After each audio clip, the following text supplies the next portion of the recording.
Hello, my friends. Thanks for joining me for another episode. If you don't already know who I am, I'm Leora Alvarez. I'm a career coach and an HR consultant. And in our show, we talk about careers and business and career transitions and crafting sustainable, successful careers where you can be valued and supported as your genuine neuroqueer self. So today, what I wanted to talk to you about is something that's been coming up a lot in the past week or so with my clients, with people I've been chatting with on social media, and that is the concept of quality versus quantity when it comes to job applications and how many you're submitting in any given day or week or just throughout your search. What I've noticed is that when you start your job search, you tend to be more thoughtful. We're looking at, what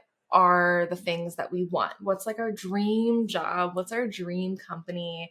We start defining what that looks like. And then the longer our job search goes on, especially in today's clusterfuck of a market, you will start to kind of be a little more lenient. You'll make more compromises.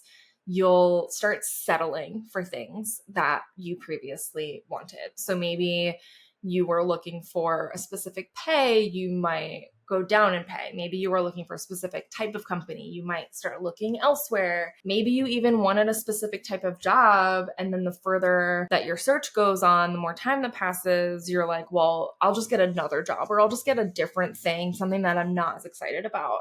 And this is natural. It's completely understandable, especially with today's market and just the way that things are going. It's very normal and completely understandable that we might need to make some sacrifices. And there's a time and a place for that, for sure. Like there are times where we might need to make compromises to meet our needs, get a job, and just be able to kind of survive, right? Totally get that. Where I see things start to kind of fall apart is that as your search goes on, we stop focusing on our needs. We stop focusing on the right type of company, the right type of role, the right benefits, the right pay, all that kind of stuff, and we apply to anything. What I've seen happen is that suddenly we panic and we'll go, oh, we're not hearing back.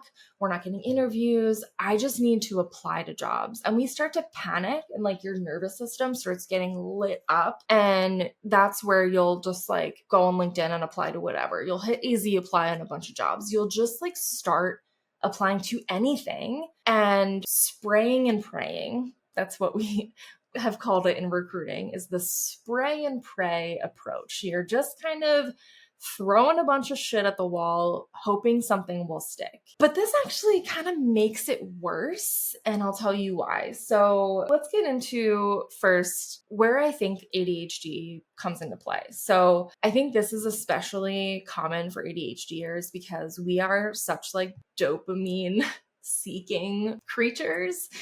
And so when things aren't quite happening, we're not seeing results, we're maybe getting rejected, and there's just like a lot of stuff happening. We need to like feel like we have control of something. We need to feel like we're doing something, and that's where we'll start to massively apply to jobs. Then I'll hear people who are sharing, oh, I've applied to 300 jobs, I haven't heard anything. I've applied to 700 jobs, I haven't heard anything. I've applied to 1,000 jobs, I haven't heard anything. I just talked to a client who said their friend started searching for a job 2 weeks ago and they've applied to 100 jobs. If you think that it feels shitty to not hear back from 20 applications that you actually intentionally applied for and took your time on, how do you think it's going to feel when you just throw 100 applications out there and then don't hear anything? Kind of worse. Right? Like, I feel like it really amplifies the effect because now in your mind, you've kind of convinced yourself that you've done everything right by applying to as many jobs as you can, just like putting out as much as possible and kind of treating it more as a numbers game. It makes it worse because now you're putting out low quality applications. You're not being intentional, and it's just going to increase the amount of ghosting that happens. It's going to increase the amount of rejections that you receive when you're not being intentional. And now we've made it worse on our mental health and on our nervous system because we think we're doing everything right by applying to more. And so then when we don't hear back, it's so much bigger. Like, it's one thing to say I applied to 5 places and haven't heard back, but to say I applied to 500 places and haven't heard back feels a lot worse, right? But we're kind of doing it to ourselves. And again, like, no judgment. I've done this too. Even on like, I've had a bad day at work and at the end of the day, it'll be like 4 o'clock. I'll be like, I'm just going to apply to a bunch of jobs because this isn't going to work or whatever. It doesn't really get us anywhere, right? So if you look at the data, if you look at the research and you even just put into Google, like quality versus quantity in your applications, everything will tell you that quality matters. But then how do we kind of cope with that feeling, that anxiety bubbling up that's like telling us just to like do something already, to like make something happen? I have some advice for you. When we start to notice those feelings where we're like really anxious, we're feeling our nervous system get triggered, we start to panic. It's really hard to make sound decisions when you're in that state. It's fight or flight. So when you notice that, I recommend just taking a beat, take a minute to just be with yourself for a moment. Be kind to yourself, give yourself grace, and just remind yourself that this is a really hard thing, especially in the market right now. It is very difficult. And we could be putting in 100% near perfect effort, and it's still going to take some time to get that job. It's still going to take intention and thoughtfulness to get the job that's right for us, that we are meant to have. And then I would encourage you to, when you recognize that feeling happening, to go do something that's completely irrelevant and unrelated to your career and your job search. And this is another topic that we'll talk about another time, but there really isn't such a thing as a perfect career. There really isn't such a thing as like what you're meant to do in your career. Sure, you can get a job in a career that aligns well with your natural skill set, that aligns well with your personality. But this idea that we will eventually find something that is like exactly what we're meant to do and we're going to do that forever, it's very much an outdated mentality and probably unrealistic, especially for ADHDers like myself. This is also something that came up in a session just this morning, that we most likely won't have the same job for our whole lives. I love what I do. I love my business. I love career coaching. I love business coaching. And I also know that I'm probably not going to do this forever. My interests will change.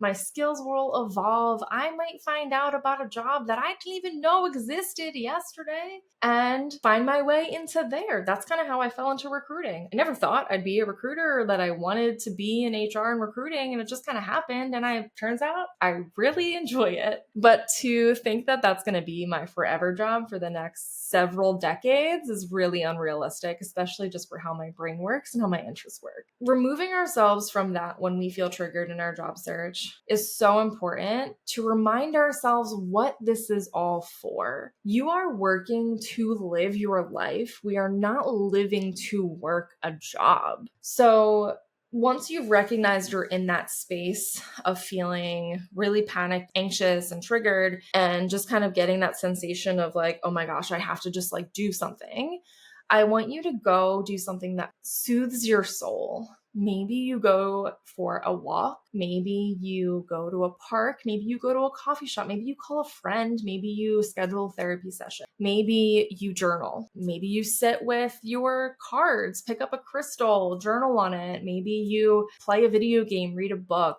Just do something else so you can step away from what is causing that anxiety and that panic. And this might feel counterintuitive. You might be like, no, when I'm anxious, I need to like take action and do something to help me.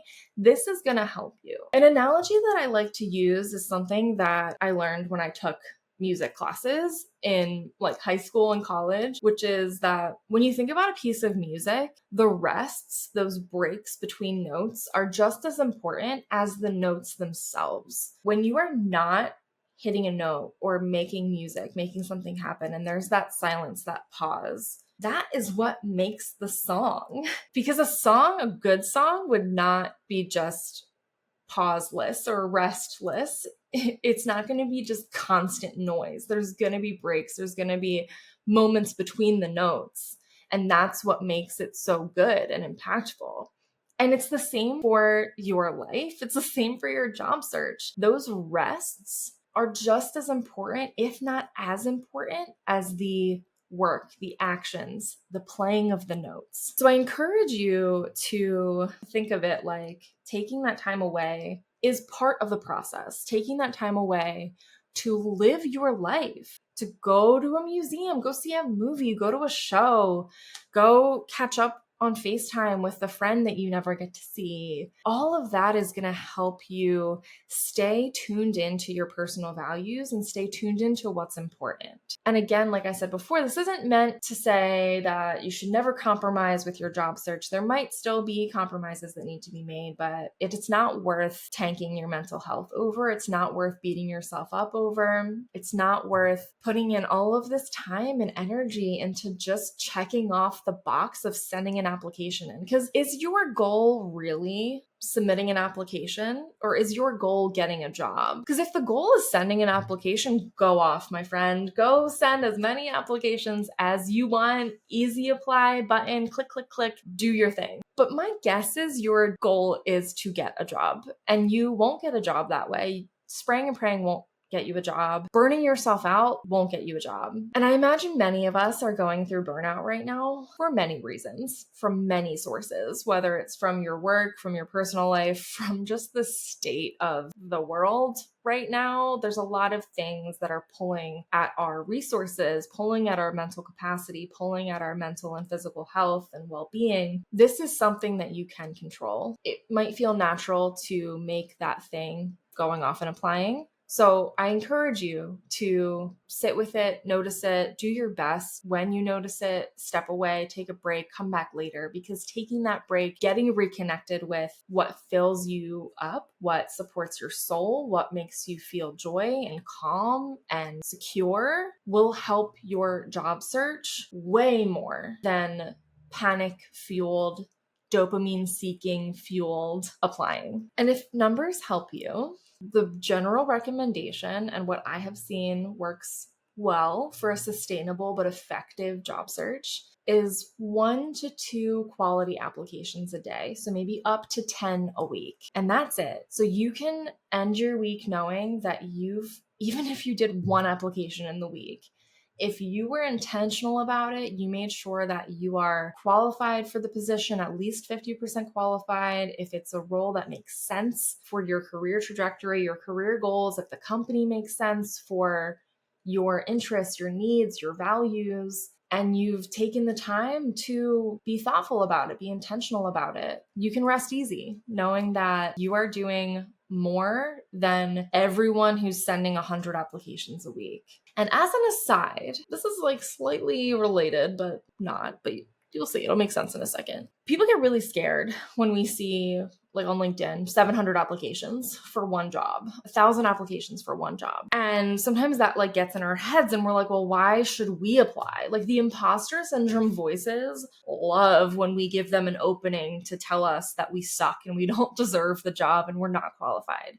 Try not to let those application numbers get in your head because 1, they're inflated most of the time. There's a lot of like weird data algorithmy things happening behind the scenes, but they're a lot higher than they actually are. And most of those people are not qualified. I talk about this with my recruiter friends all the time. If you have a job with 500 people, and I speak from experience of being in this myself as the recruiter reviewing applications, half of those applicants are going to be straight up not qualified. Like, I got a marketing job and you applied and you're like an engineer or you're, I don't know, a therapist, like just like completely unrelated. And I'm not talking like therapist trying to transition to marketing, has a certificate, has like an internship or whatever. I'm talking like unqualified. Half of them are going to be that. And then there's going to be a fraction of people who maybe are slightly qualified, but don't really meet what the job is looking for. And then those are gone. Or they're out of location, or they they just like have some logistical thing that doesn't work. Like they need sponsorship, but the company doesn't offer it. There's a lot of reasons, but my point being, a majority of them are going to be quick, totally not a fit. And then the people that are a match, I've found many we don't hear from, or we schedule a first interview and there's something that like doesn't quite align with what we can offer and what they want, or they throughout the process like had interviews elsewhere and like are no longer interested. And then you end up with like a much, much, much smaller pool of people that actually, can be considered for the role. So I say that for two reasons. One, I don't want you to let those numbers scare you, because recruiters do look at the resumes. They do make thoughtful considerations of each person. However, many are just like very clearly not fit. My other point is that the more intentional you can be with your applications, you're actually helping everyone. You're helping yourself because you're going to see better results with less stress and less time in your job search. My clients are always shocked at how much less time they're spending on their job search when they actually do it with intention and quality, but they see more results from it. And you're helping the recruiters because now when they're going through their applications, people are qualified. It's not these like totally out of left field, random people who like clearly aren't a fit. Sometimes I even wondered, like, did they apply to the wrong job by accident? So you're helping that. And then you're helping everyone else because, again, if we think about those big inflated numbers, so many of them are not the right fit. And so now if you are being intentional, putting in your very thoughtful applications, it's going to bring all those numbers down because now it's actually more realistic of the amount of people who are interested in the role and meet what they need. So again, this is a very like impromptu recording, and I appreciate you being on this journey with me and listening. If this resonated with you, I'd love to hear from you. You can send me a DM or send me an email. All my information's on my site. And I want to know if you found a difference in doing quality applications or quantity, or are you one of the people who put out, hundreds of applications in a few weeks, and did you see success with that? I want to hear from you because I'm all about incorporating real experiences, lived experience, and figuring out what works best for neuroqueers to find a job that is successful, sustainable, and allows them to be their genuine self. So that's all I have for today, but I will see you in the next episode.